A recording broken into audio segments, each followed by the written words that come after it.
What's the meaning of cross-legged?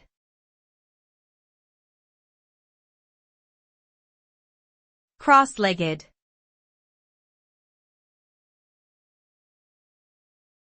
Cross-legged.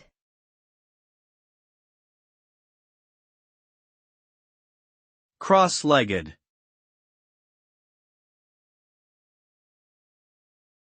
Cross-legged.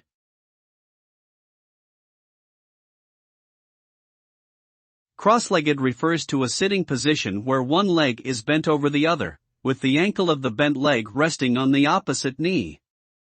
This posture is commonly used in many cultures for meditation, relaxation, and as a comfortable sitting position on the floor.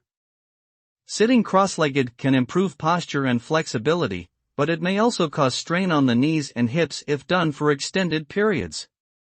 Overall, sitting cross-legged is a versatile posture that can be used for various activities, but it's important to pay attention to one's body to prevent discomfort or injury.